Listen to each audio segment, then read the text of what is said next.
Oh, hello. We're live in the ManCave Conversation room tonight. It's going to be hot up in here. All right, guys.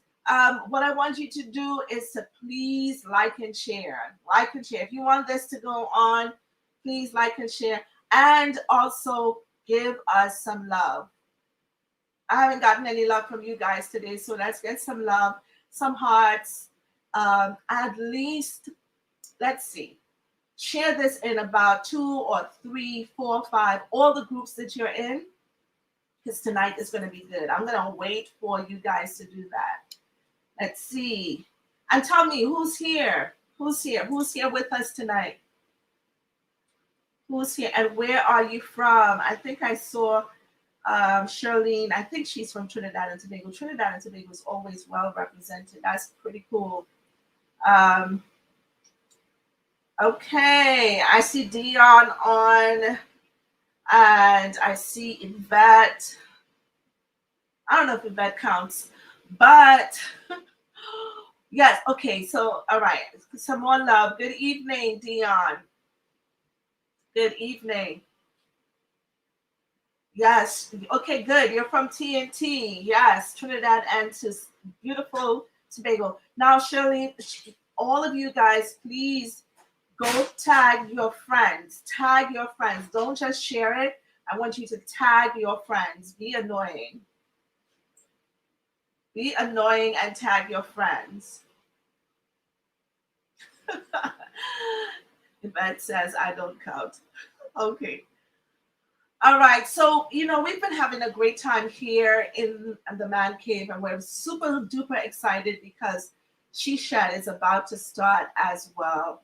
And that would be really a great time with these women. Okay, so all right, if that Dion said that you do count, I want to introduce you to the men that are on the panel. Before we do that, I want to remind you ladies, those of you who are going to be part of the Single Women's Coaching, the 12 weeks coaching, we're going to take you from hello to I do. Just teach you some of the things that Naomi taught Ruth, so that you can get your boo as. All right, let me introduce you. It's Halloween, so we can see.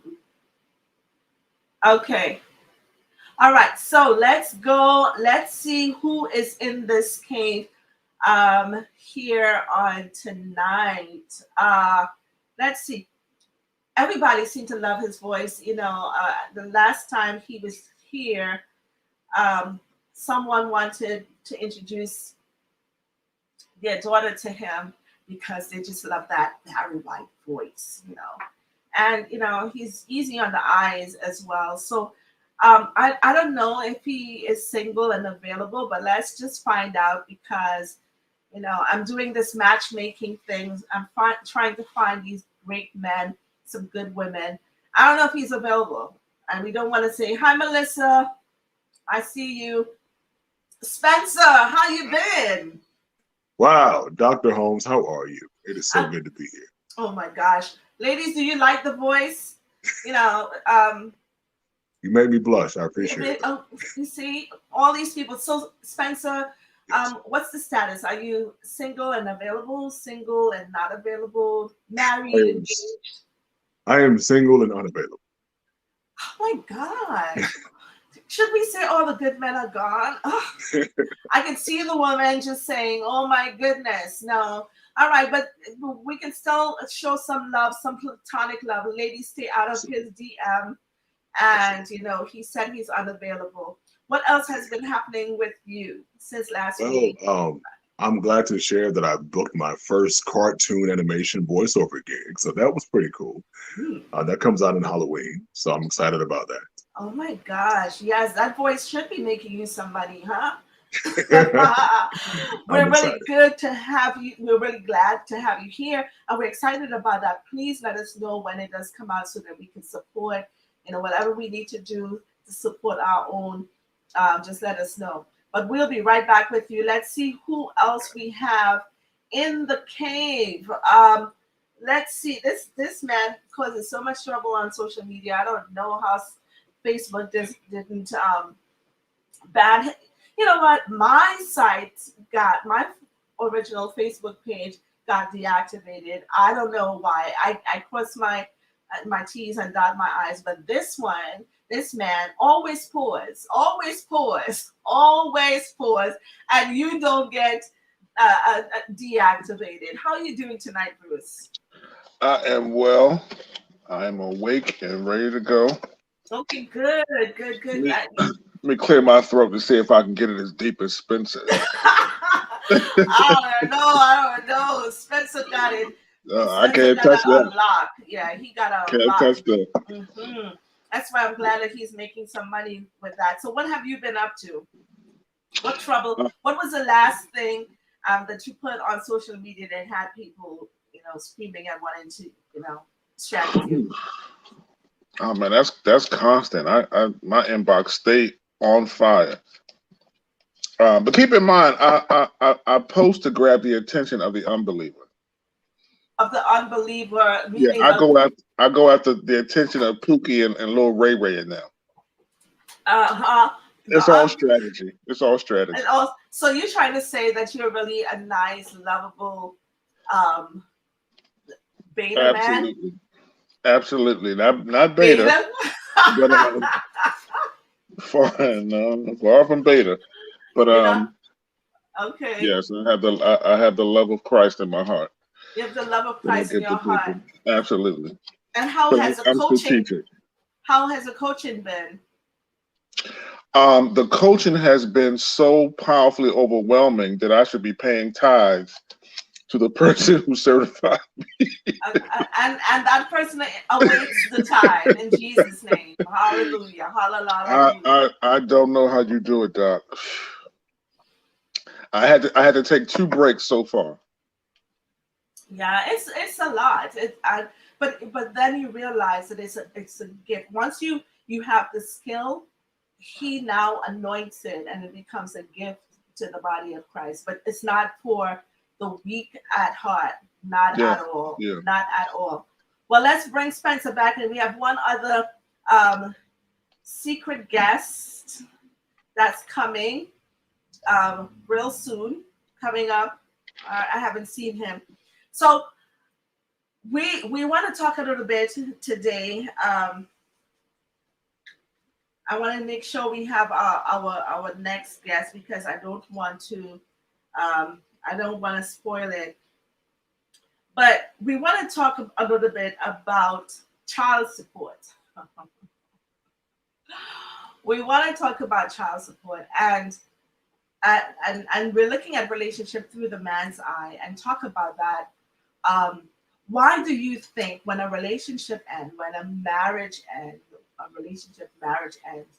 that the man he has to leave the home and he has to maintain 2 homes? What we had a panel where some of the ladies said they think it's really unfair for a woman to ever pay child support. It doesn't matter. They just think that it's really unfair. Why do you think this happens? Or are we reading into it? Does this happen when a relationship ends? Does the man seem to have the sticky end of the stick? Or no?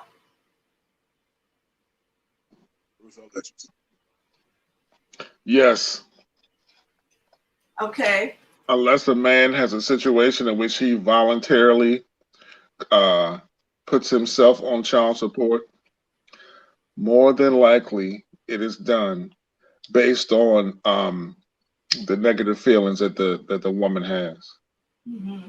The poor communication between the two and the lack of honor and respect that they have for one another. Okay. I believe it's very immature.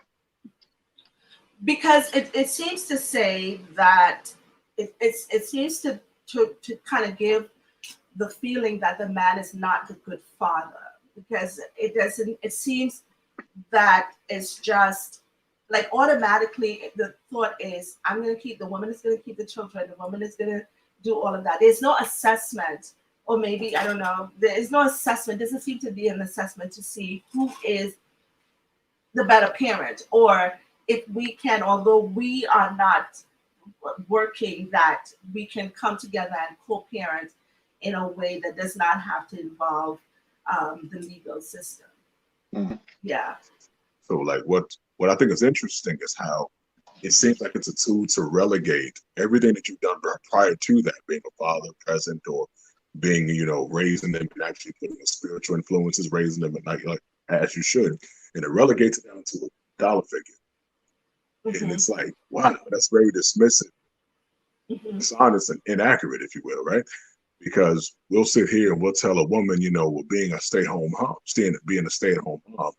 is a job, even though it's not producing any money per se, right? But we wouldn't dare dismiss her contribution as insignificant because it doesn't have a dollar figure. Same thing with the father, right? Like, how can you dismiss the impact of him being a father because he's not able to provide financially when he's outside of the house based on the child support system? So it's just like, it's kind of weird in that regard. So I like what you said, because you said it negates everything that he's done before. absolutely. And I think that's really strong. It's like when the relationship was working, you're a good father. The relationship is not working, it's assumed that you're a bad man. That's right. And then they call it child support, but then it's often used as a price or two between the mother and the father. It's like, but this is for the child. So why is there feelings between mother and father even involved in the beginning?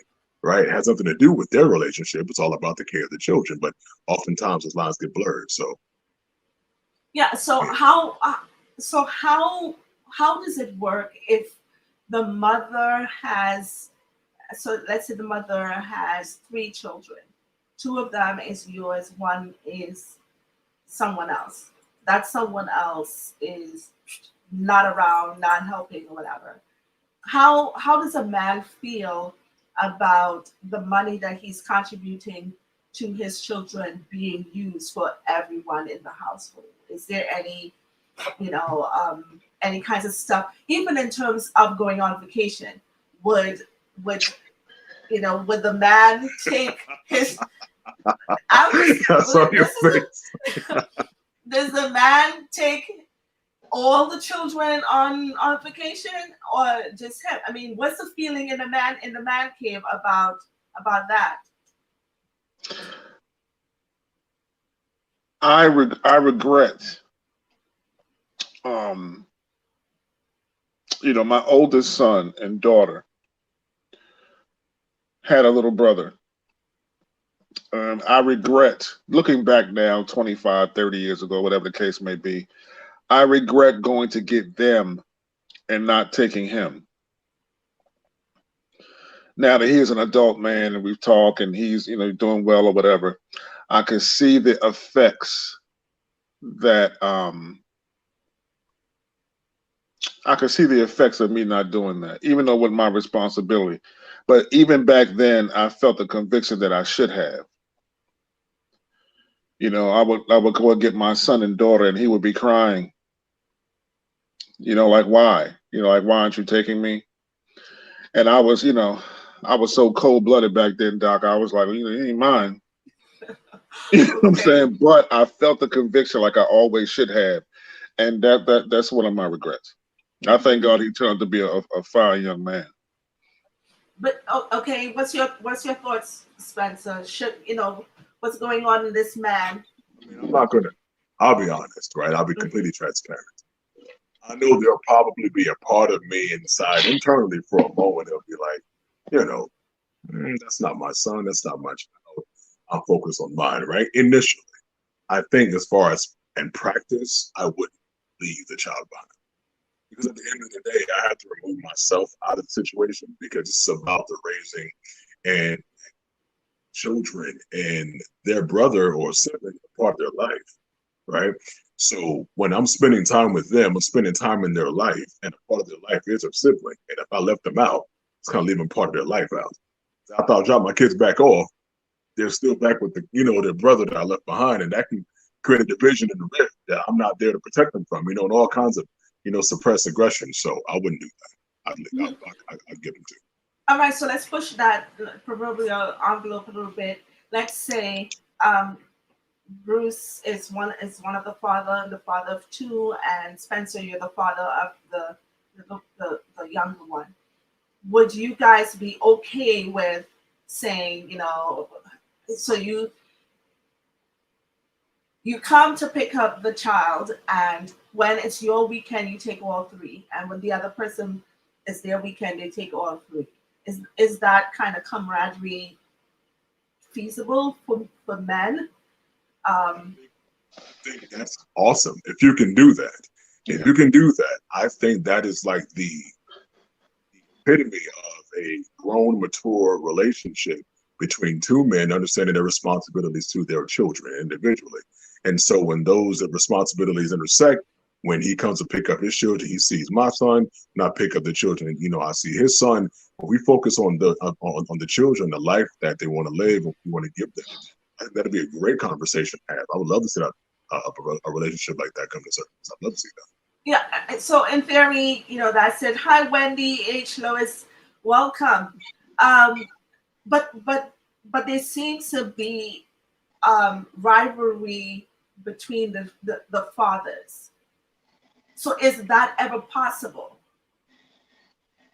There seems to be rivalry. You talking about like maybe when Bruce picks him up, they do cooler stuff than when I pick him up? You know what I mean? Is that what you're saying? No, I'm just saying that you're the man who, it seems like, and you guys can tell me this, men seem to, if you're done with a relationship, you're done with a girl, you don't want to see or have any relationship with the next man she's with.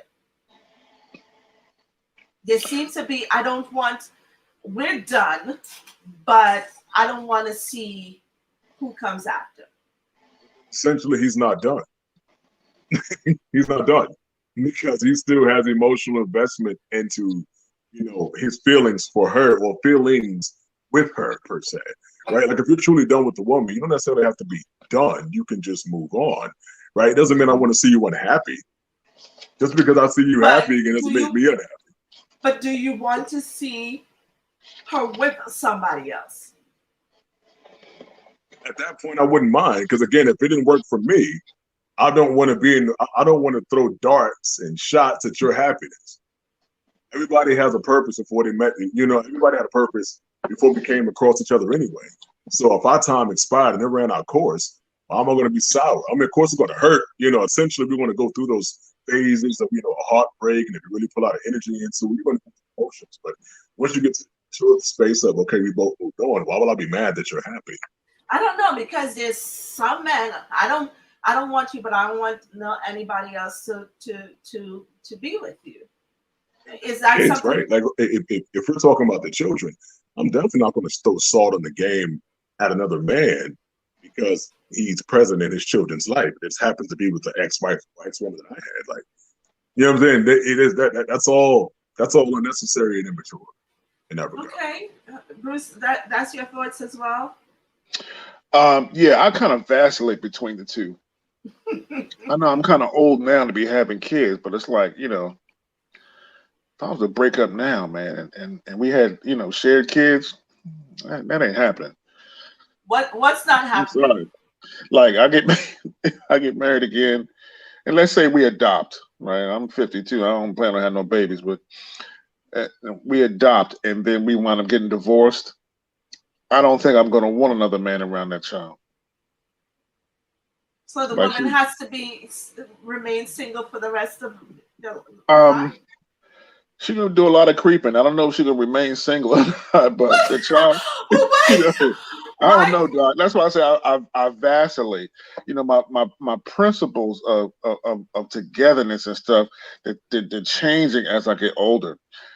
It's like, so if we do it again, we have to have that level of maturity to work through the marriage, man, to have a high value on every aspect of the relationship. Now, when I was younger, I went through those type of experiences, and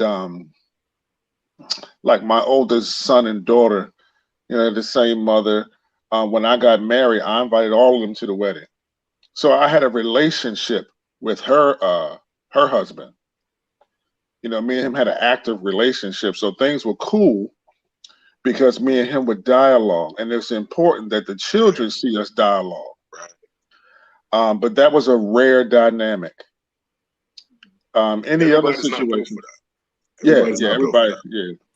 But once I, you know, God rest her soul.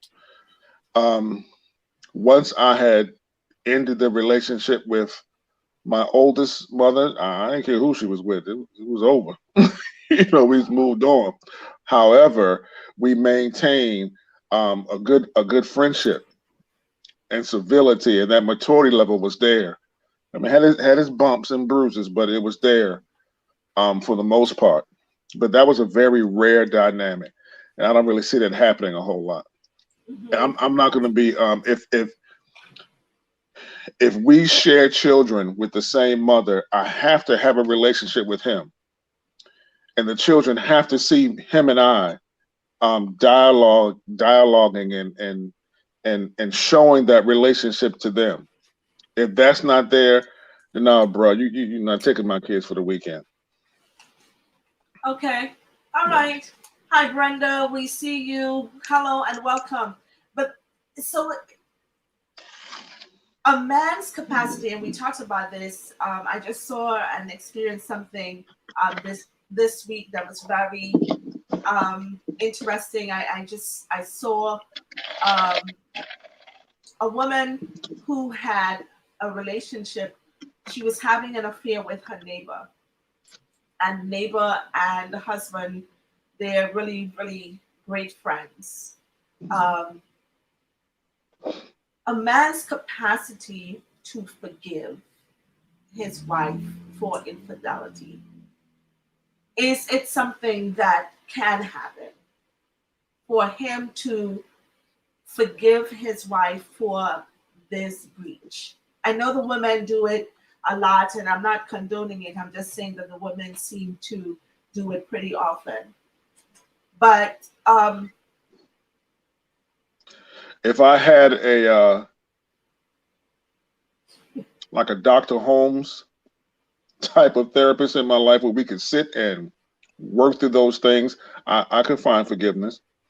We may not stay together as a married couple, but I could find forgiveness. But why would you not stay together as a married couple? I see Spencer's face.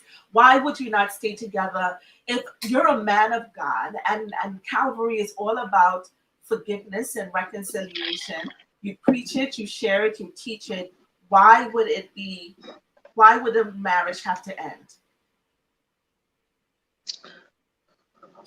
Spencer? No, Spencer. No, Spencer. Oh no, we'll come to Spencer. We'll come to Spencer. That's all you take. That's all you. No, there is no marriage in heaven. So I can preach it and teach it, but here on earth, no, my ego is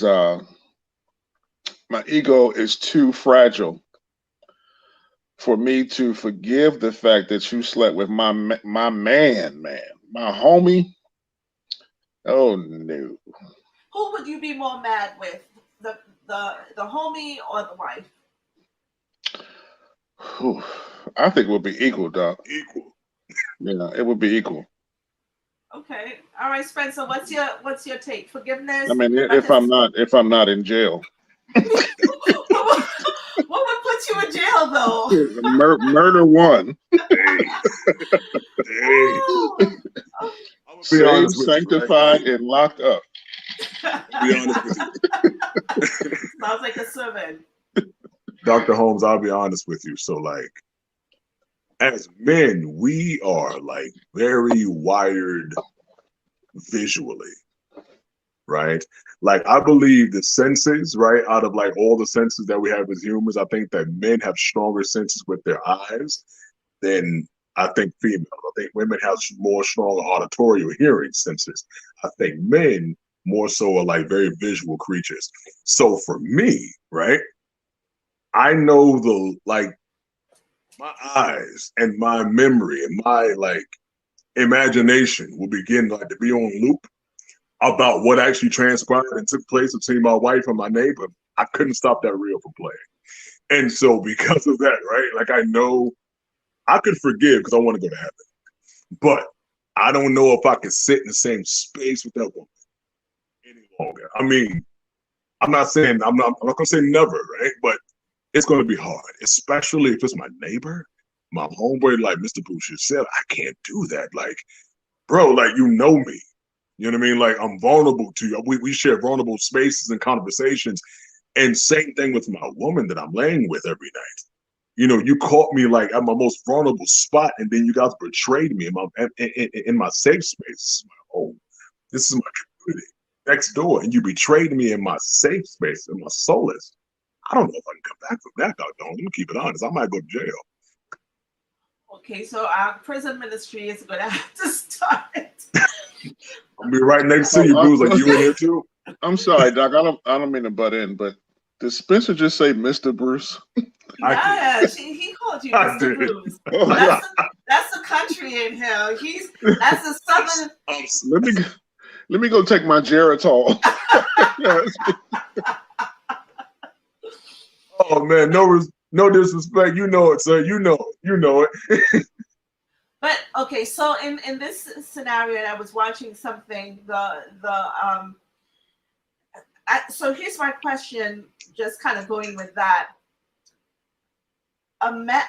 Should a man, if he has a vasectomy, tell his wife, his girlfriend, or whoever? Should that information be shared? I believe so, yes. Because there are quite a few men who don't do it. So the situation is the man had a vasectomy and his wife was pregnant. She was pregnant for the neighbor, but because she didn't know. So is he being dishonest? After his second child, he had a vasectomy. So would you consider that betrayal, dishonest, that he made that decision independent of her? If he did it within the course of the marriage or before they were married? In the course after they had the second child. So they were married. Yeah. Yeah, that was dishonest. Mm-hmm. That's something that should have been discussed. And if they both agreed, then he should have had her with him throughout the entire process. Mm-hmm. That's a together decision. Yes. So is that a decision that men, after a woman have had the kids, gone through maybe C-section and all that other stuff, why is it so difficult for a man to make a decision that he would have a vasectomy so that they would not have a whole lot of other children? What is the fear that the man has in doing that really nice surgery that would help minimize the children? She is really hitting us tonight, Smith. I shudder, not to be too graphic, doctor, but I shudder at the mere thought of anything touching down there. It's a doctor. Yeah, but the thought of I might as well just come out and say it. The thought of my testicles being cut or anything, that's like, ugh, that doesn't. I couldn't do it. I mean, I know a couple guys who had vasectomies, and it was definitely a conversation that was had prior to doing it. Right? It wasn't a surprise or anything like, "Oh, got a vasectomy today, babe. How you doing?" It was definitely a conversation, and it was an agreement between him and his wife. I know a good friend of mine. He kept having girls. He wanted to have a boy, and he had 4 girls, and he was like, "That's it for me." So they were like, "There's no girls in my future," so they had a conversation. But I mean, it's definitely something to put some thought behind it. Again, I mean, the recovery is not the best from what I've seen.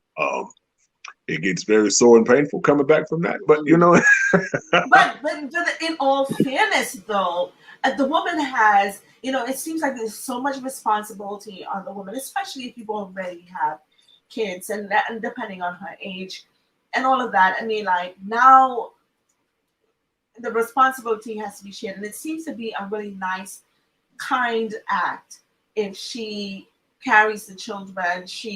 If you guys don't know what giving birth, that kind of pain is, when you talk about that little recovery time compared to 12 hours of labor. So I mean, are we speaking like if a couple came to a head and was like, okay, cool, we don't want to have any more children, who's going to decide to do it? Tubes tied lady or vasectomy husband? Is that what we're talking about? Like, absolutely, okay. Yeah. Well, again, I think it just still comes down to a conversation. And again, if I'm doing it for my wife and it's an agreement and it's a participation in a conversation we've had, I wouldn't mind, for me if it was for my woman. But I know oftentimes, if I'm not mistaken, I believe like when you're giving birth, don't they like offer don't they offer the chance to do it like while you're still there, like in labor, like they can, like the doctor would go into do like the tubes tying while you're giving birth, right? It's not an extra surgery. They can do it while you're there. I would have to, of course, book a surgery and do a whole thing after that. But right. But here's the thing. It's part of that partnership, because to hear the man volunteer to share in this experience. Okay, Bruce. I mean, like I said, I didn't quite look at it the way you're talking about it, right? As far as like, it's a shared, sacrifice, so to speak. Like I didn't necessarily look at it that way, but if it came to it, it's a conversation. Again, I'm a husband, I'm a leader, I'm a father, a protector, a provider. If it's for my husband, if it's for my wife, and I'm, walking in my purpose, being a protector, and baby, this is for us, I'd rather put myself, for my family in that regard. I would look at it that way, to take the pain, so to speak, versus my wife. But I haven't quite looked at it that way though until you said that. Right, because and I sit with clients, and you hear, so a woman, a couple may have 4 kids, and here she is pregnant with number 5, and he's just like, oh my gosh, this is tough, because flying, if you have to go on vacation, you're talking about airline tickets, you can't have a car, you have to have a minivan or a truck. You start thinking about basketball, ballet, all that other stuff. And a lot of times people are not thinking about that. But there has to be some responsibility, because you're not going to stop having sex. And you don't, and men don't, I'm going to talk about that in a little bit. But so for him now to say, you know what, this right now, I'm going to take responsibility for us not having any more children. So she still has to go through the morning sickness. She still has to go through the pregnancy. She still has to deliver. And there's so many. I know right now about 3 husbands who lost their wives during childbirth. It's not the easiest thing. It's not just kind of go in there and just, it's as you're giving birth, you can lose your life.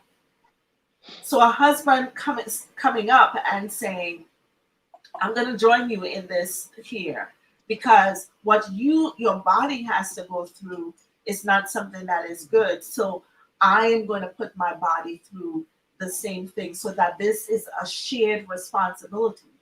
And it's not just the woman have to, take the full brunt of everything. Okay, Bruce, I was trying to convince you, but Bruce is ain't on it. Bruce is not convinced. No. God made you a woman. God made you a woman. We have to. What? I'm sorry. We are going to have to discuss other ways of birth control. I might have to use condoms. You may have to get an IUD, or all of the other 100 new technological advances they have. But taking one for the team.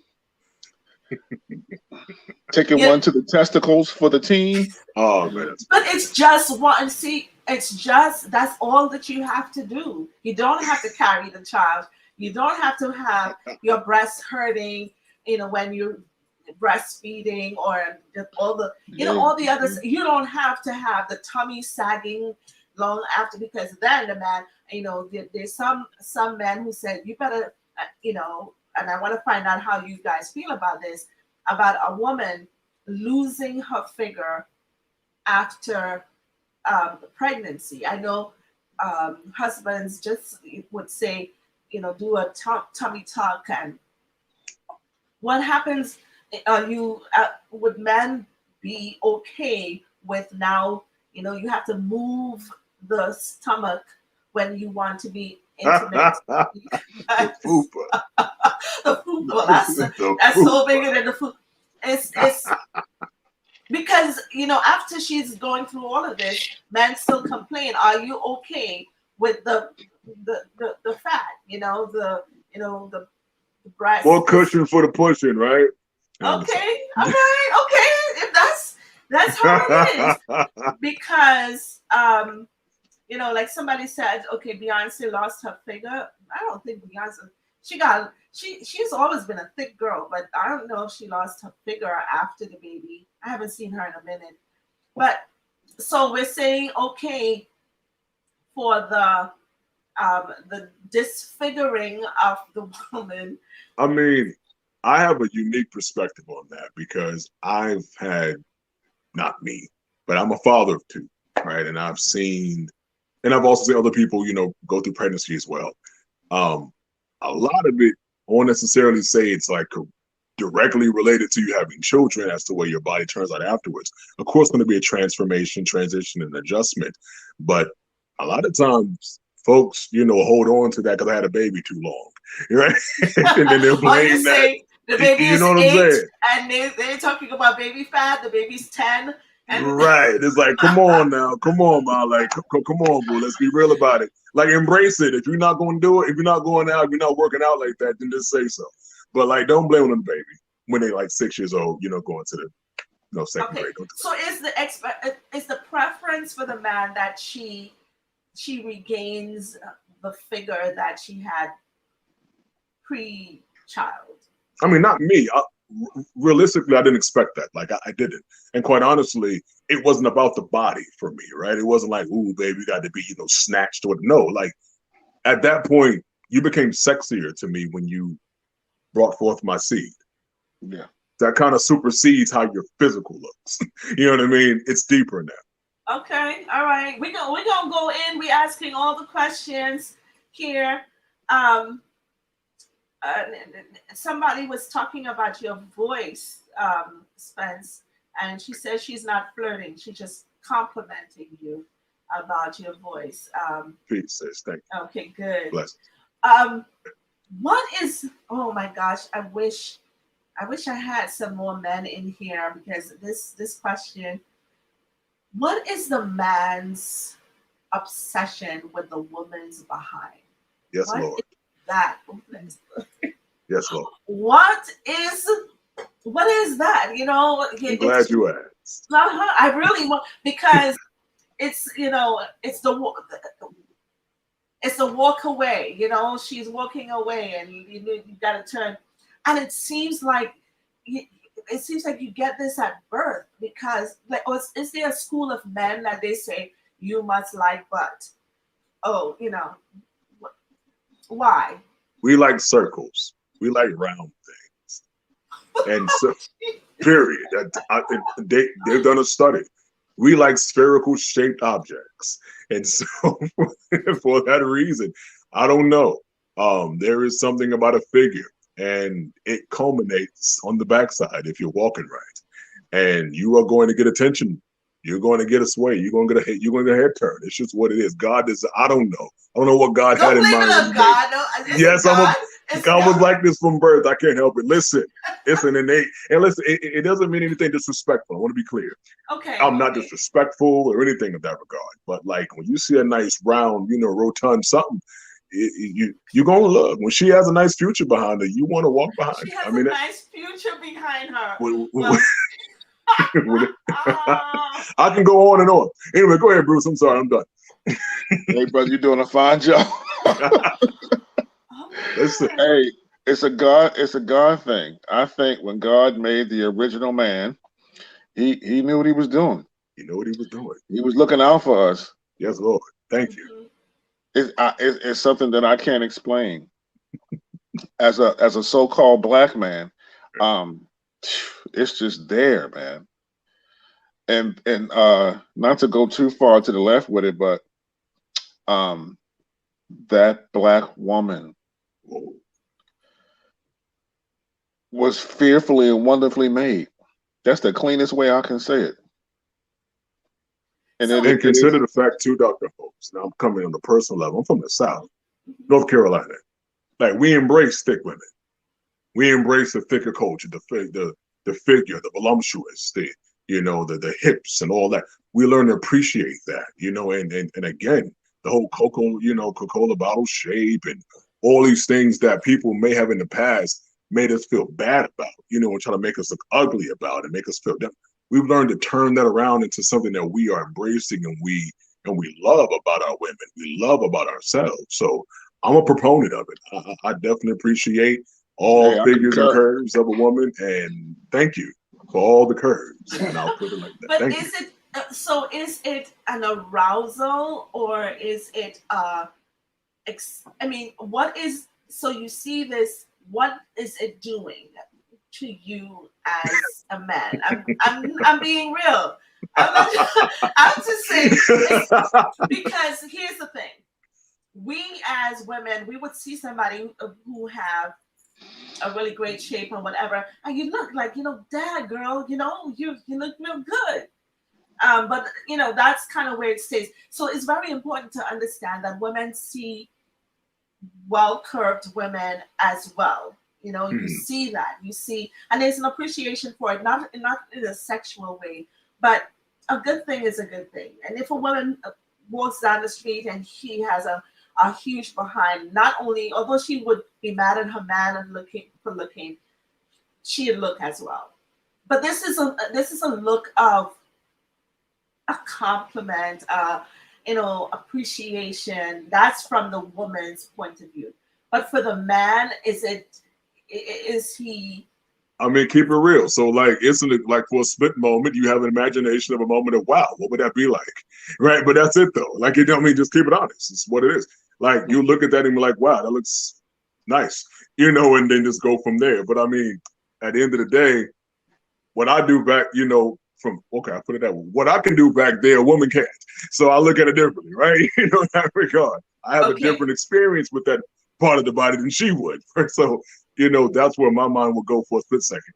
For a split Uh, second. And it doesn't have to be huge. It's Mm-mm. if it's round, the apple bottom. okay, like the little curve. Okay. Yeah, Yeah, where you just Okay. proportionate. stick a Because I little mean, cup there in the could be back. it has to be proportionate. You know what I mean? Because I Yeah. mean, you think about it. There's some women who go out and get the surgery, right? Or they get Hmm. the butt done, and it's like disfiguring. It doesn't even look natural based on your frame. You look cartoonish, right? And if Yeah. that's the case, Okay. like that's not attractive at all. Right. Right. Mhm. So it's a thing where. So is it for your woman when she has that the the curve or whatever, Yeah, is that something that you continue to appreciate when you're with her? So sexually, does that enhance the sexual experience for the man? Does he appreciate it clothed as well as unclothed? absolutely. Yes. Let me think. Let me think. Oh, Yeah. yes. I was going. I had to make sure we was, keeping it holy. Yes. Yes. Yes. Yes. Yes. Yes. How many yeses you want? Okay, that's okay. All Hell right. yes. Is there any? So the behind is the number one. What will be number two? Is there a number two spot for the man as he watches a woman physically? Me, her feet. What? Wow. Yes. Talk about it. Her feet. What are you looking Yep. for with her feet? My father taught me something. He said, if a woman's feet is nice and pretty, rule of thumb, you can kind of believe that she took care of everything else before she got there.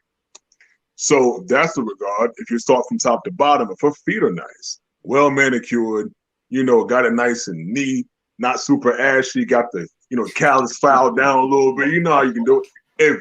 If it's nice there and she paid enough attention to something that you'll probably see last because you're looking at it from head to toe, you could probably go ahead and be confident that she paid enough attention to everything else prior to that. So that's number one, psychologically. Number two, I don't know, man. If a girl got ugly feet, I don't know. It just turned off with me. So that's just me. Okay. Bruce, what's your number two? I actually don't have a number two, man. If that butt is right, I'm good. He said, "Listen, I like the buns." If she has a flat stomach, yeah, I'm signing everything over to her. Oh, okay. Yeah. Flat stomach in the back behind. Sign off. Yeah. Okay, so by wanting that flat stomach to remain flat, you gotta help her with the children bearing scenario. Doc, I would not. I kind of feel like Spence in the sense that my love and adoration for her would grow as we have children. Yeah. What she has honored me with. Mm-hmm. And number two, if I don't have a six pack, I can be a little hypocritical and be like, well, you don't have a six pack. If I'm not in the gym 2 or 3 times a week, I can't really hold her accountable. But if I am, hitting the gym and getting my miles in and hitting that steel the way I should be, then yeah, I'm going to be on her about it. Okay. Oh, okay. I see these ladies commenting. Please show these men some love. We're just gonna take a quick break for a quick commercial break. And while we do this, we need you guys to send some love for Spencer and Bruce. Give them some hearts. Give them some love. So we're gonna just pause for a commercial break right now.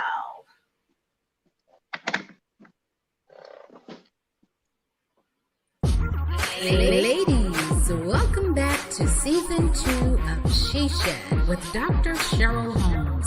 We are going deeper and deeper this season, exposing myths, telling the truth, and getting to the heart of the matter. So we look forward to seeing you this season, October 4th through October 15th.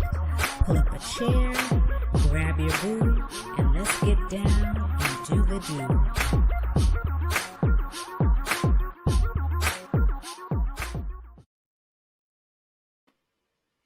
I just want to thank my team. They're just going above and beyond, all these nice voiceovers and all these nice commercials. I feel like I'm on TV.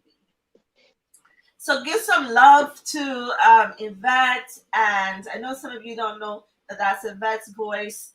That's Yvette. And, the stuff was done by Joel. And sometimes we have Spencer in there as well. So give them some love. I didn't see a whole lot of hearts for Spencer and Bruce on tonight. I'm holding. Come on, guys. They don't like us tonight, Bruce. No, they don't like us. Okay, come on. Let's give them some. We got it, though, babe. We got it, babe. But this is a really great conversation. What happens to? Why does it seem that a man gets bored year 2, year 3 of his marriage? What would cause a man to be bored? Still love his spouse, but it's boring. What can the wife do to help with that? And first of all, what causes a man to get to that place where he's bored? I believe that the other routines of the marriage can cause him to be bored overall. To taking care of the children, the house responsibilities, the finances, the bills, and blah, blah, blah. But personally, I believe that we are, as men in this country, I believe we are over sexualized. You know, I talk about that often, Doc. I believe we are hyper stimulated constantly. Um, with the things that we hear in our ear gate, the things that we see on TV, and especially on the internet, that we are constantly bombarded with sexual images. And I think that the temptations that come from that is so overwhelming that it doesn't lead us into having that kind of spiritual focus on the marriage, if that makes sense. Um, yeah, temptation out here is huge. It's I huge. I've think been having also, conversations about that. I agree with you, bro. So I also want to speak briefly on the overstimulation society that we live in this country. I think that it's a part of a bigger agenda. If I keep you stimulated and I keep you distracted and I keep you in your feels and in your instinct of always going to what arouses you, you will never stop to think. Now, if I could stop you from thinking, I can have my way, Yes. right? So if I could stop you from thinking and keep you completely looking this way, that way with images, music, all types of culture, media, and all bombarding you, like you just said, you'll never have time to think about what I'm actually doing. I can have my way. So I think it's part of a bigger agenda. But to answer your question, Dr. Holmes, about why men get bored in a marriage, I think that's when they stop contributing to it.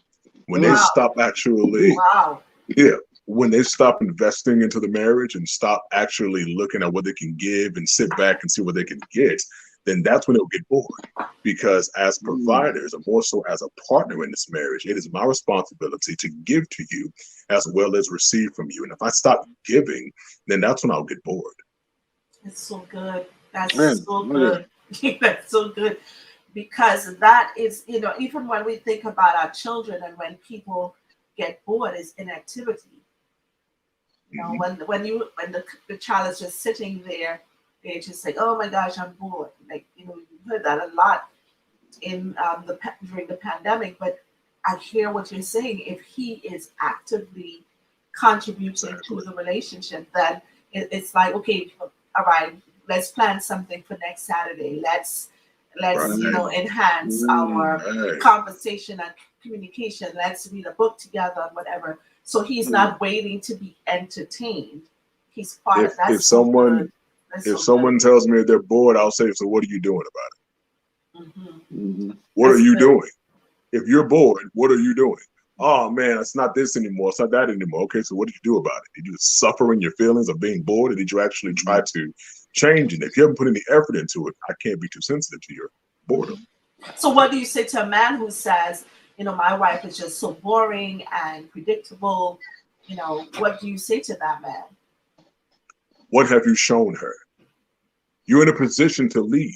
You're in a position to help her discover new things she may not know. God put you there to not only be her husband, be a spiritual leader, to be a spiritual teacher. What have you taught her? Because a woman is going to bring forth what you put in her. You are a garden. You are a garden. You are a soil. You will magnify, you will multiply, you will reproduce whatever I plant in you. So if she's bored, have you planted any excitement in her? That's what I would ask. So if the man does that, can we have a relationship? What do you think marriages need so that it does not end in divorce? Not, you know, you guys know me. I don't want the superficial fluff, which I know you guys never give. But I want to hear from a man's perspective. What is it, as like both of you are single and maybe, you know, thinking about going into the relationship? What are you doing to divorce-proof your relationship? For me, again, as an older man, I got a few years on Spencer. Just a few. Our dynamics may be slightly different. For me, I'm at that stage where I am completely open with what I think and what I feel should be taking place in a relationship. There was a time before when I was extremely sensitive to how she may feel if I say it like this, or if I ask her to swing from the chandelier. She may be, she may be shocked by that. But for me now, complete open honesty and transparency about who you are, what you like, and what you want, and what you need. Um, to me, would be the key. I need to know exactly who you are without any self-protective agendas or any feelings that you hold back or anything that you don't want to tell me because of fear of the outcome, fear of rejection, or anything like that. I need us to be raw communication. I would say two things. Number one, understand the significance of creating a safe space, which is kind of what Bruce was talking about in terms of being raw, authentic, and transparent. Honesty is what you want to tell me, and transparency is what I need to know. I need to make sure that you have a safe space to be transparent in, and also that be reciprocated for me. Number two, understand love is not enough, and love ain't gonna do it. You can have Come all the on. love in the world, but plenty of people get divorced who still love each other. Hmm. So you have to understand that to keep marriage, I believe, has a lot to do more with knowledge than feelings, right? Love is a feeling, right? But I think it has a lot more to do with knowledge. Know what you're doing and why you're doing it. Understand that there's a purpose in marriage beyond your emotions. Most people aren't beyond their own emotions. We have a culture that pretty much magnifies and edifies you feeling you, doing you, and what's best for you. So it's very unnatural to put into a vehicle where you have to now dismiss how you feel and truly focus on the purpose of this institution. Most people aren't built to do that. That's why I always say marriage isn't for everybody. But if you're going to do it, understand that it's not built on love. It's built on knowledge and purpose and the creator.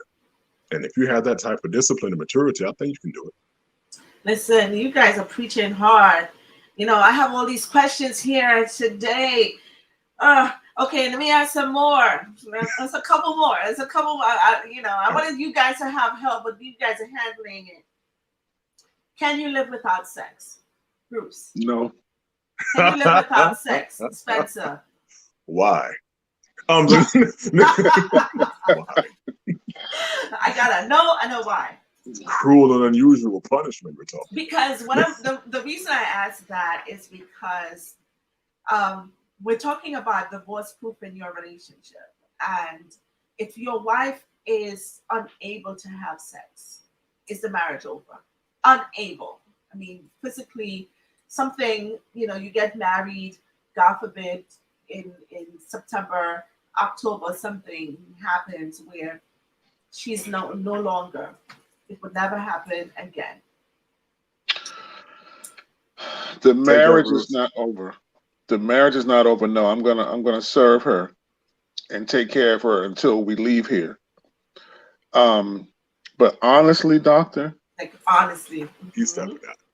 as honestly, yes, Lord, yes, Lord.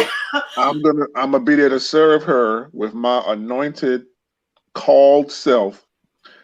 But I know I'm gonna step out and touch someone.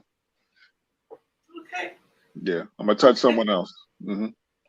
Okay. I love the honesty, and there's no Yeah. judgment in here.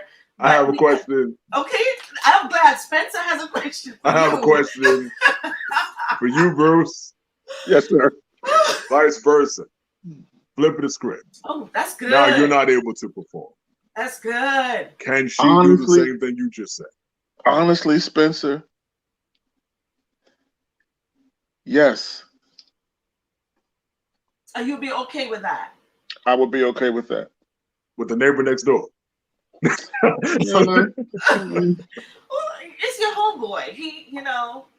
So would it be? Would you want to know though, or would you want her to tell you Spencer and I hooking up. Spencer's you know him, somebody you know. Would you want to? I couldn't do it if I was your home. I don't think like I I would couldn't do it. Like because, it would be too awkward for me. I couldn't do it. No, absolutely not. She would totally fall in love with Spencer, and I'd just be there in my wheelchair by myself. but she'll be serving you though. She'll make sure that you're all right till death do us part, just like you would. I would have to hire a nurse or something, but hire a nurse to do what? I mean, I'm saying I know she would just leave me for Spencer, but stop it. I'd have to hire a nurse to take care of me. But I honestly think that the older I get, doctor, the more I am, and as saved as I am, I can lay hands on the sick, doc. I've grown to that point where I can raise them from the dead. But as saved as I am, the older I'm getting, the more I'm embracing humanity. And the further I am getting away from religion and the traditions of men and embracing more what reality is, what real people go through, especially since I've been coaching at the level that I'm coaching now. Hearing the things that I hear, man, it's mind-blowing, right? It makes you rethink even your theology. So I think I would have to marry the Holy One of Israel to be married, and I'm want to be a paraplegic or something, and we're still young, and her be totally faithful and disciplined like that for the next 20 to 30 years. We only promise 70, 80 if we're good, if we eat good. Right. I don't think that all things are possible in Christ, but just to fathom that is pushing it. I think she would step out, and I would be like, all right with it. As long as you change my diaper and stuff, I think I'm good. Well, someone says just don't let Spencer speak to her. Just let him talk. He can't talk. No, when Spencer speaks, it's a wrap. It's over. Listen, man, I'm gonna be honest with you. I'm not okay with it. I'm sorry. Hold on. So first tell us, what would you do if your wife is not, is a month after you get married, she's in a situation that she's never going to have sex with you, be able to have sex with you again. I'm going to have a conversation. With who? And I'm definitely have a conversation. To see if we can have mature minds come to the surface and understand where we are, and see if she would be permissible to allow that to happen. Mm-hmm. Let's say she's not. I'm gonna pray a lot. I'm gonna pray a lot. Okay. And and so for the rest of your life, you would continue. We might have. Oh Jesus. Forever. Forever. No. Don't tell forever, to us what. Yeah, forever. I mean, we have to probably explore some alternatives. I mean, there's stores for those types of things, right? There's a whole industry dedicated to alternatives other than natural intercourse. So I guess we'd have to explore some options, like especially for her. Like if I had to stop or I couldn't put out anymore, like we going to the store. Like I'm not about to have you go next door. We just going to the store. Yeah. So we're gonna go over there to the section. I can't have another man in my garden. Sorry, I can't have another plow in my garden. That's mine. I get it. Okay. So Bruce, both of you would have a conversation, but then what happens to your relationship with God and the fact that would be adultery?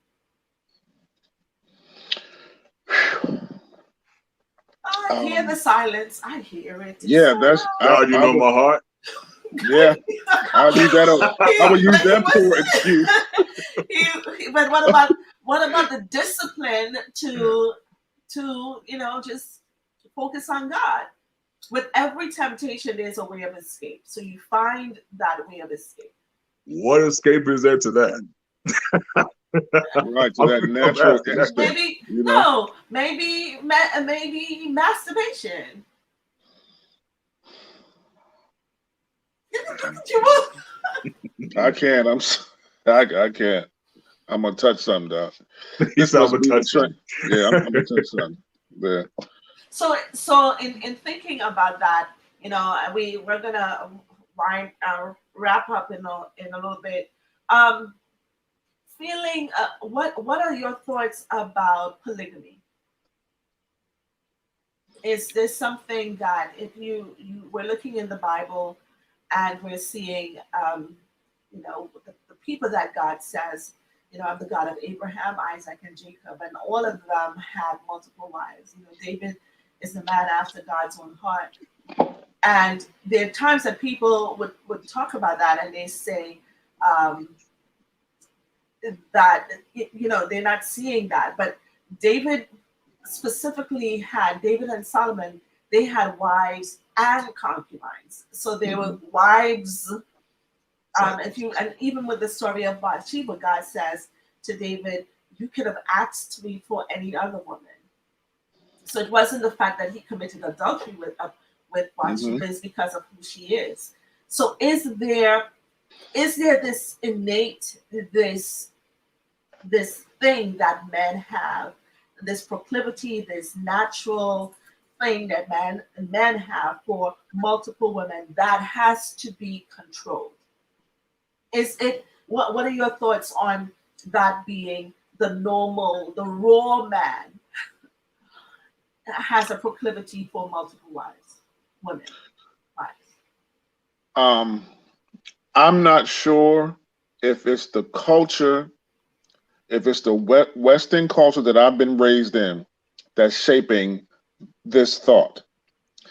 That thought would be that I'm against it. Mm-hmm. But naturally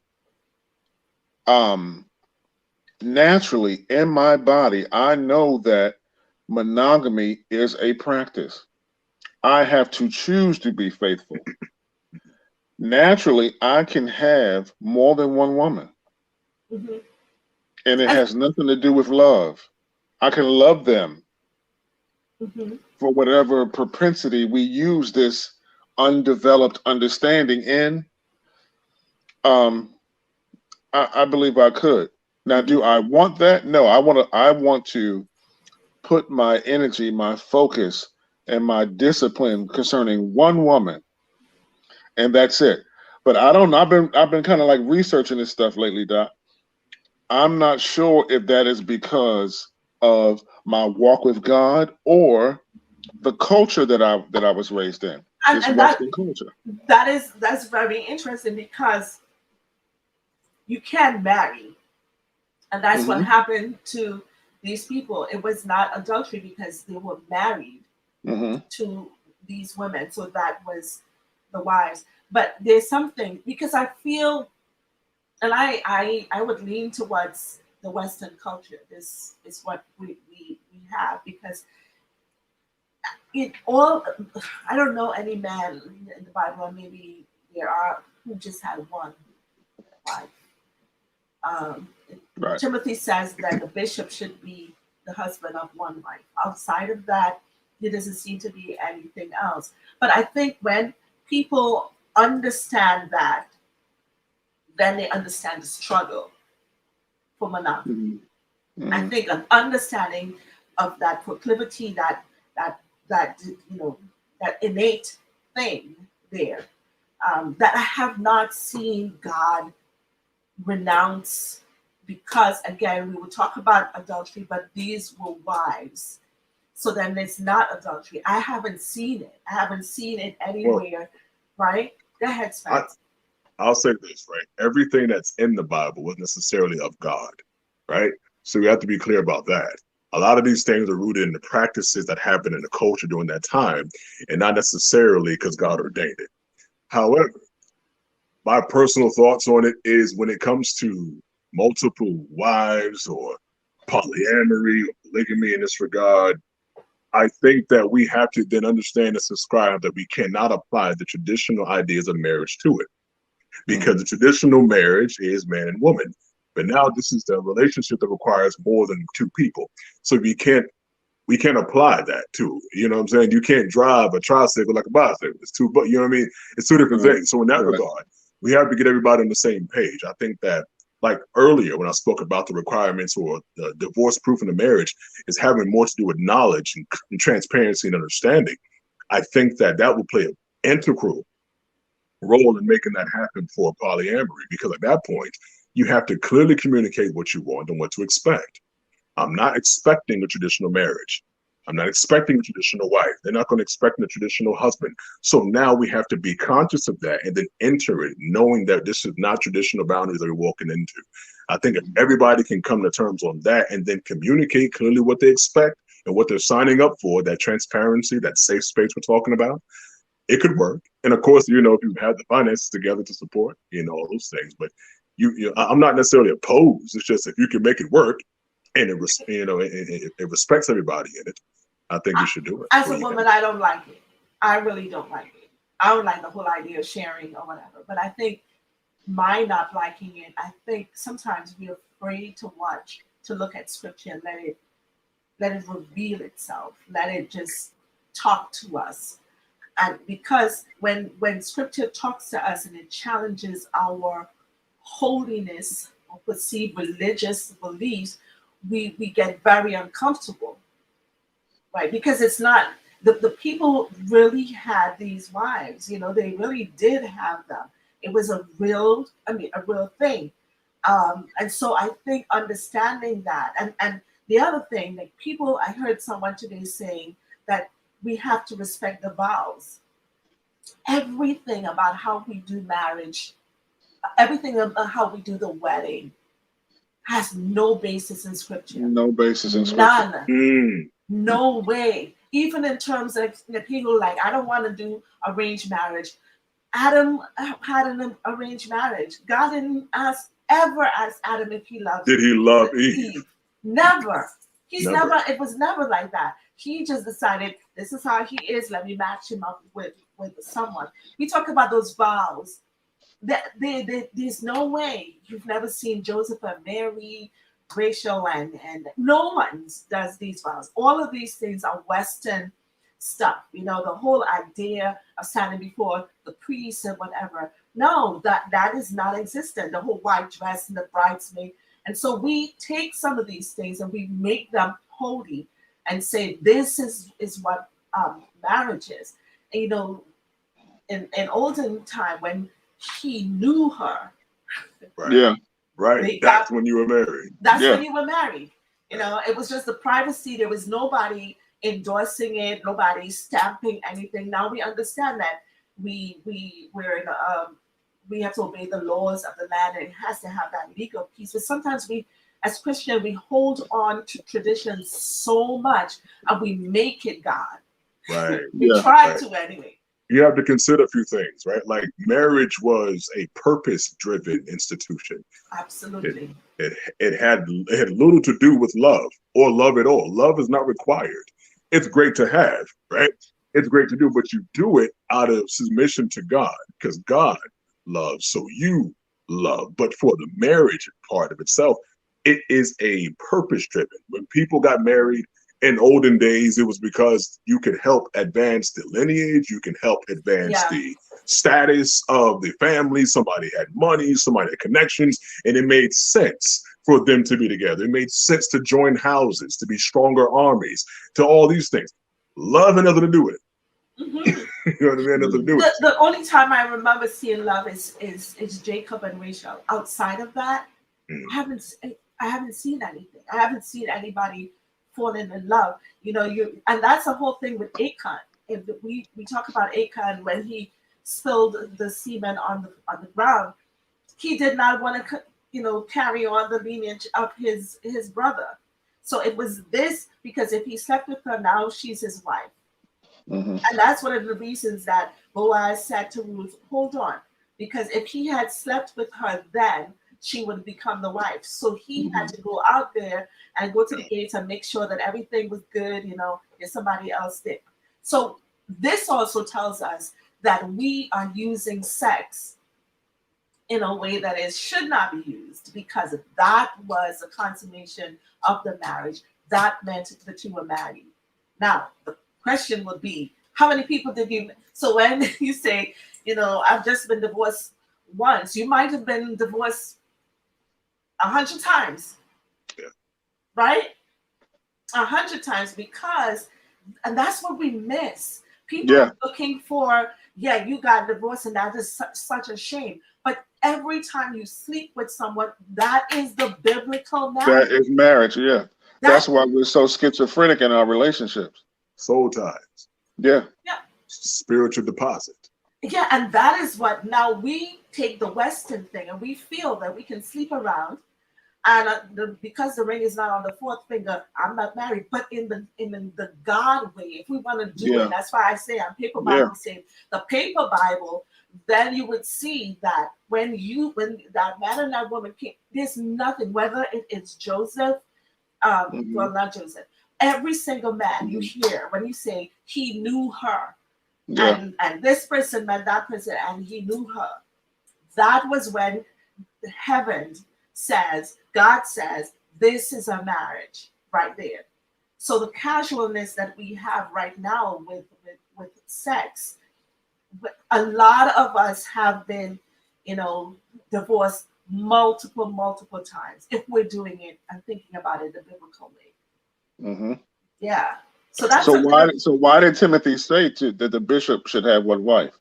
I guess that was the requirement for the office that he had, because it seems like during that time, remember, Paul and Timothy was like really, really close, and there's no indication that Paul ever got married. So there seems to be a level of sanctification that they require for the people holding that kind of office. Just like the brazen altar and the basin, all of that to get into from the Holy of Holies, from the outer court to the inner court, the Holy of Holies. There's different things. There's different cleansing mechanism that's there. So that seemed to be a requirement for the bishop. But outside of that, you don't see anything else. Again, as a woman, I am not. Yeah. I wish my husband would come tell me that he tried. Can I say something really quick? Yeah. I'll be in prison for. Let me say something. Right next to Spencer and Bruce. I know personally, 3 polyamorous relationships, and what I've learned just in conversations, right? The key to making it quote unquote work is not having the man in the center of it. Mm-hmm. It's having the woman in the center of it. Mm-hmm. What I found out was it was the woman's idea to bring another female into the relationship. Yeah. And when you turn the focus on what the needs of the woman is, or the nucleus of it being a female, it makes for a more harmonious dynamic than the man being the nucleus. Yeah, I can see that. I can see that too. And that's one of the, like you just said, if your husband comes to you and says, I want to bring another woman in there, it's like, no, because now I've got another queen fighting for my position in my home or in my man or whatever. But if a female does it, it's different. For instance, I can't compete with a female. She's not my competitor. Mm-hmm. She naturally has things that I don't have. I naturally have things that she doesn't have. So we're in 2 different arenas. So I wouldn't necessarily be as challenged from another female versus another guy. Because a guy has exactly what I have. He can have a bigger one, better one, more, whatever, right? And so I could be more of a threat. But an elephant doesn't worry about what an ant is doing, right? So in that regard, I'm not worried about what a female is doing per se, right? So in that regard, that's what the guys were telling me. I was like, okay, I kind of get what you're saying. And quite honestly, he flat out said, listen, I still got a penis. So regardless, I still have purpose in this dynamic that I'm not threatened by. I thought it was interesting. Yeah, I think it seems like a conundrum because men are doing it with other women knowing it. That right there is not, and that's what I heard some other people. That is not polygamy. That is adultery. Because that's adultery. Yeah, right. Because when you look in the biblical sense, Give me a They moment, knew. guys. I got to cut my camera off and let my phone charge. I'll Okay. still be here audibly. I Okay. got to let the phone charge. Give me a second. Yeah. So that right there is she knew. The woman knew, right? So when the woman doesn't know, once it's a secret, then no, it's not. That's not it. That's adultery. Because you lying, you sneaking, you pretending, you're doing this, whatever. So then that becomes adultery. So that's not the same thing. The consent of the woman is needed for that particular thing to be polygamy. If not, I know men who are married. I know men right now who are married, and they love their wives and are committed to their wives and take care of their wives and children, and work hard and make sure that their wives and children, their wife and children are completely taken care of. And they have a little shorty over on the east side of town, and it rotates for months, years even, and he will not leave his wife. That is the thing that is the mentality that I'm trying to reconcile with that understanding. So yeah, that's wrong. That's adultery, yeah. But why is it that I know so many men who are naturally flowing in that direction? Because they're wrong. That's a lack of discipline, and that is different. Because call a thing what it is.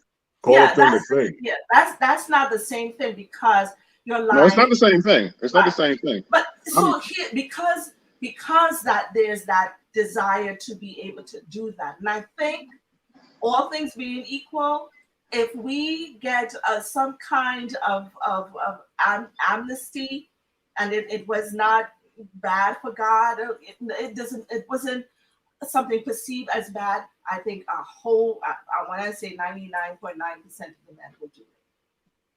I'll keep it honest with you. Mm-hmm. I'll keep it honest with you. Even if it was okay, if I love my woman and I saw that really love my woman, right?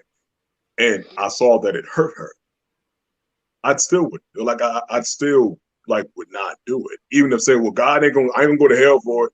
It's not gonna stop me from not hurting you, because I don't want to hurt you, because I love you. Because I still gotta come home, right? I'm not gonna have the best environment at home when you're my wife in pain. It's not gonna work for me. That's not smart. That's really good. The thing about it, why get married? Stay single. Stay single rather than have a woman. And the truth about it, you have to lie. You have to continually lie. And one of the things that really scares me is that word forfeit. Because forfeiting a blessing, it means I would never know what I've lost. And the cost of it, because I say to Christian men, be careful of the tears of your wife, especially if she has a relationship with God. Be careful of the innocent tears. So when she's crying because of the way that you're treating her, because you are with another woman, and she goes before God, and she goes and she cries out to God, that's a curse on you, because there's no way. If the Bible says he that finds a wife finds a good thing and obtains favor from the Lord, when he messes that up, the favor is not there. So why do it? I believe if you want to have you have to understand. Get divorced and go to the other woman. But why? Here's the thing, Dr. Holmes. Here's the thing. Men cheat with options. Women cheat with replacements. It's different. Break that down for me, and then we'll wrap up. I promise we'll wrap up. Break that down for me, because I haven't heard that before. Men cheat with options. Women cheat with replacements. Think of it like Medicare, right? Think of it like Medicare. I used to work in insurance. I'll break it down to you, right? So we have Medicare Advantage plans that replace Medicare. Yeah. And then we have Medicare supplement plans that work with Medicare. I know what you're doing, and I don't like it. I don't like it.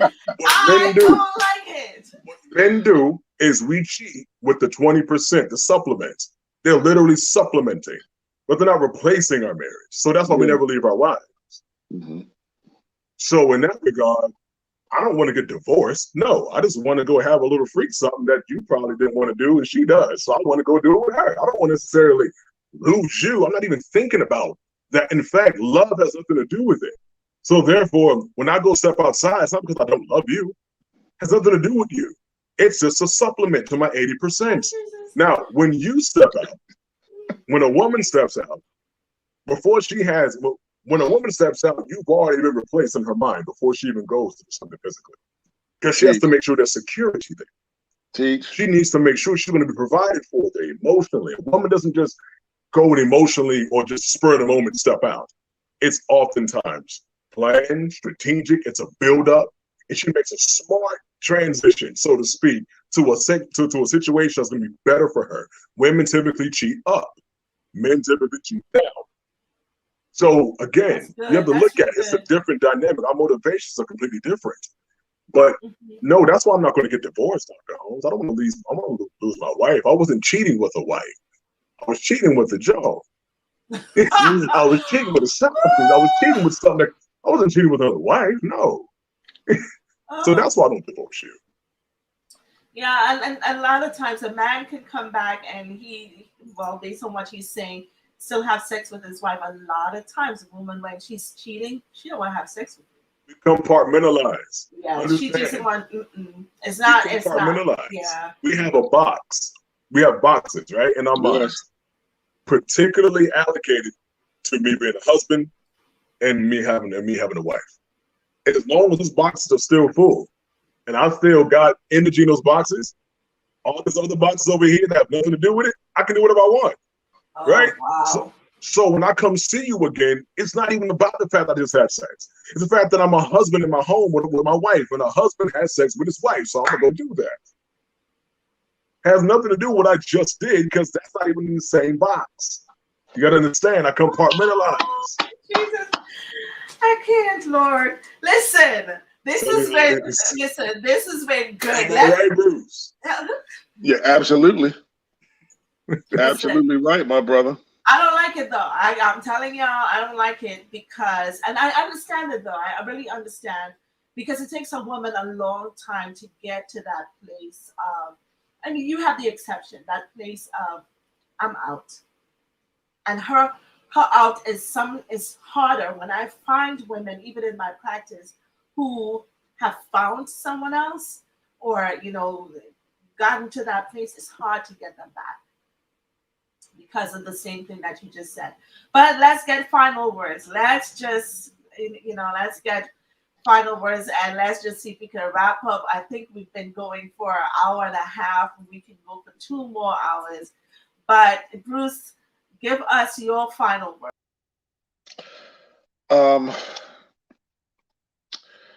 I would say that we really have to understand what you were saying earlier, that the sex, like spiritually, sex is the marriage act. And that for us to really get married these days, we should really take the time to really know the individual and know ourselves. It's something that I know in my younger days, I took loosely. I didn't take it as seriously. I just felt as though, hey, I knew the person, I like her. Oh, I love her now. Oh, let's get married. But no, we really have to take the time and really bond with the individual that we are with. And that real, raw, open, honest transparency will create the intimacy that I believe will sustain us through an honorable, decent relationship. But if we rush, it ain't gonna happen. That's really, really, really good. You guys give Bruce some love, give him some heart. He almost, you guys held it down. We were supposed to have other people, but I have to say you guys held it down. Thanks so much, Bruce. I know you're gonna be back. Absolutely, and peace out to Spencer. It was good seeing you again, brother. Awesome. Let's get final words from Spencer. Indeed. I would just want to leave this final thought that is, again, marriage is not for everybody, but I believe it's the strongest foundation that you can build a family on. And you got to understand that was the purpose to produce and to move forward and to multiply and to be fruitful. And so if we understand the principles of which God created marriage for, and being knowledge of it, I think we'll have more successful marriages. I believe that it takes discipline. I think it takes transparency and honesty with yourself. If you know you're not built for it, don't go for it. If you don't have the license to drive the car, don't drive the car. And be clear about it and communicate that to your partner. Everybody isn't always marriage material. Everybody has reasons and seasons, right? So understand that and be honest with yourself before moving forward into it. But if you can do it, and if you really take it seriously, I believe it's the best foundation to have a family and to live God's purpose for your life. That's really, really, really, really, really, really good. Spencer, you held it down. You and Bruce just kind of made my night. I know I threw a lot of things your way, and there's nothing that I threw your way that you could not handle. So I was thank nervous. you so much. You were nervous? I was nervous, but I hung in there. You handled it well. Until next time. Until next time. Well, this has been such an amazing time, and I'm just reading the comments. I saw Brenda and Dion and Yvette, and I didn't see the men tonight, but Maria was in here, and who else did we have? We had Lynn. All of you guys, we thank you so much for being a part of this. We hope that what was shared here on tonight is something that will help you. If there's anything that you disagree with, that's fine.